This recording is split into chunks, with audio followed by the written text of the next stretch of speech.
চালকখিনিক সৰু শক্তি বুলি ভাবি তেওঁলোকে এজন এজনকৈ মই নোহোৱাত উঠাই দিয়া এইটো খুব লজ্জাবোধ কৰিছোঁ। প্ৰশাসনৰ ফালৰ পৰা যদিও সহযোগিতা আছিল, কোনোবা দুই এজনে মানে থাৰ্ড পাৰ্টিৰ শক্তিৰ দৰে কৰিবলৈ লৈছে, সেইকাৰণে মই ৰাজপথত খুই দিছোঁ যে মোৰ ওপৰেদি বাহনখিনি যাওক, আপোনালোকৰ দৈনন্দিন জীৱনত যিমান কৰিবলগীয়া কাম আছে, অত্যাৱশ্যকীয় কাম আছে, মোৰ ওপৰেদি গৈ কিনে কৰক।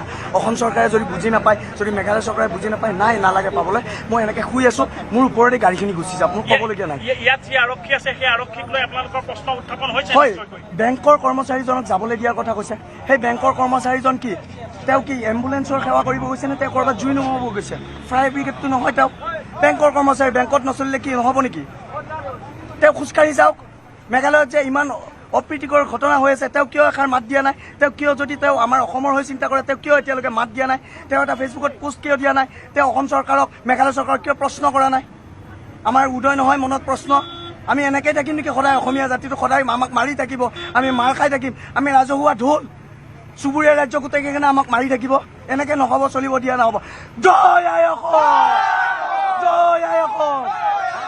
এই পৰিৱেশ আমি দেখিবলৈ পাইছোঁ বৰ্তমান সময়ত যোৰাবাটত, যে যি বাহনসমূহ আছে, বাহনসমূহ আংশিকভাৱে আৰক্ষীয়ে যাবলৈ দিবলৈ চেষ্টা কৰিছে, কিছু পৰিমাণে যাতে বাহনসমূহ যাবলৈ দিব পৰা যায় তাৰ বাবে আৰক্ষীয়ে চেষ্টা চলোৱা দেখিবলৈ পোৱা গৈছে। কিন্তু তাৰ পৰিৱৰ্তে চালকসকলৰ আক্ৰোশ স্থিতি, যি দিশেৰে গাড়ীসমূহ পাৰ কৰাবলৈ আৰক্ষীয়ে চেষ্টা কৰিছে, সেই দিশতেই চালকসকলে শুই পৰা দেখিবলৈ পোৱা গৈছে। সেই স্থানতেই চালকসকলে ৰাজপথতে শুই পৰি দিয়া দেখিবলৈ পোৱা গৈছে। গতিকে যাতে বাহনসমূহে কোনো পধ্যেই, কোনো চৰ্ততে এই স্থান পাৰ হ'ব নোৱাৰে, তাৰ বাবে এই ব্যৱস্থা গ্ৰহণ কৰিছে বা এই পথ অৱলম্বন কৰা দেখিবলৈ পোৱা গৈছে। কিন্তু এই যি প্ৰতিবাদ আছে, এই প্ৰতিবাদৰ অন্ত ক'ত? এই প্ৰতিবাদে ক'ত গৈ আচলতে ক্ষান্ত হ'ব? আজিৰ দিনটোত যদি চাওঁ তেন্তে কালিৰ দিনটোৰ পৰা মেঘালয়তো কিছু পৰিমাণে উত্তেজনা বৃদ্ধি পোৱা পুনৰ এবাৰ দেখিবলৈ পোৱা গৈছে। আজি পুৱাৰ ভাগতে যদি আমি চাওঁ তেন্তে পুৱাৰ ভাগতেই অসমৰ এখন বাহন, অসমৰ নম্বৰ প্লেট থকা এখন ট্ৰাক, যিখন ট্ৰাক শিলচৰৰ পৰা গুৱাহাটী অভিমুখে আহি আছিল, পুৱা 5 বজাতে দুখনকৈ বাহনে আবদ্ধ কৰি আচলতে বাহনখনক ক্ষতিগ্ৰস্ত কৰা বা চালকজনৰ আক্ৰমণৰ বাবে উদ্যত হোৱা দেখিবলৈ পোৱা গৈছে। গতিকে এই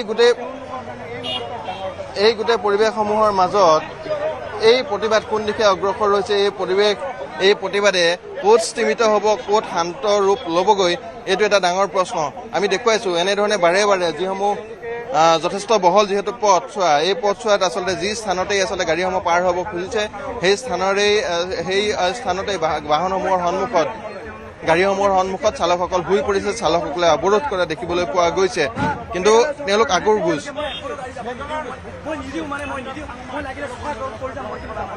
একদম স্পষ্ট কথা, মই এখনো গাড়ী যাব নেকি, আৰু যদি কোনোবা আৰক্ষীয়ে যাবলৈ দিয়ে তেতিয়াহ'লে মোৰ যদি দেহৰ ওপৰতে গাড়ী পাৰ সম্পূৰ্ণ ৰেচপনচিবল হ'ব।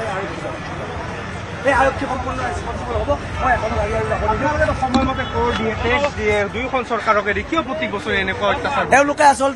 তেওঁলোকে বছৰিকীয়া উৎসৱ হিচাপত পালে, যেনেকৈ মানুহে তেওঁলোকৰ কি বুলি কয় যীশু খ্ৰীষ্টৰ জন্মদিন পালে, তেনেকৈ বছৰিকীয়া চিষ্টেমত পালে। যেতিয়াই টুৰিষ্ট চিজন হয়, কিবা নহয় কিবা এটা কৰে। আচলতে সকলোৰে তেওঁলোকৰ লগত ছাপোৰ্ট থাকে, সেইকাৰণে পাৰে। যদি প্ৰশাসন আজি সষ্টম হ'লেহেঁতেন, তেতিয়াহ'লে আজি কৰায়ত্ব কৰাই নহয়, লগালগ জেলত পঠালেহেঁতেন গোটেইখিনিকে। কাৰণ 2-3জনে গাড়ী ভগা নাছিল, যথেষ্ট সংখ্যক লোক আছিল, মুখত ক'লা কাপোৰ মাৰি আহিছিল। ISISৰ দৰে তেওঁলোক পাকিস্তানী সন্ত্ৰাসবাদীকে কোনো গুণে কম নাছিল। তাৰপিছতো তেওঁলোক দেশদ্ৰোহী ঘোষণা কৰিব লাগিছিল। আচলতে তেওঁলোকৰ হাতত যদি AK-47 গান থাকিলেহেঁতেন, তেওঁলোকে আমাৰ অসমৰ মানুহখিনিক গুলিয়াই মাৰিলেহেঁতেন। ভাগ্য ভাল তেওঁলোকৰ হাতত AK-47 নাই। আপুনি ভাবক, এনেকৈ গাড়ীত উঠি ইয়াৰ পৰা জঁপিয়াই গ্লাছ ভাঙে, আৰু আমি মৰম দেখুৱাই আছোঁ এতিয়াও তেখেতক। তথাপিও মই এতিয়াও হিংসাত্মক পৰিস্থিতি কৰিবলৈ আহ্বান কৰা নাই কোনো চালককে। মই কৈছোঁ অকলে হ'লেও শুই গাড়ীখিনি মই ৰখাম। গতিকে তেওঁলোকৰ আক্ৰোশ স্থিতি আমি দেখিবলৈ পাইছোঁ। আক্ৰোশভাৱে তেওঁলোকে কেনেধৰণে এই কথাখিনি উল্লেখ কৰিছে আমি দৰ্শকসকলকো শুনাইছোঁ, যে যি প্ৰতিবাদ হৈছিল, যি প্ৰতিবাদৰ নামত উদ্দাম আচলতে সেই বৰ্বৰতা হৈছিল, গাড়ীসমূহ তছনছ কৰি পেলোৱা হৈছিল, যিসকল পৰ্যটক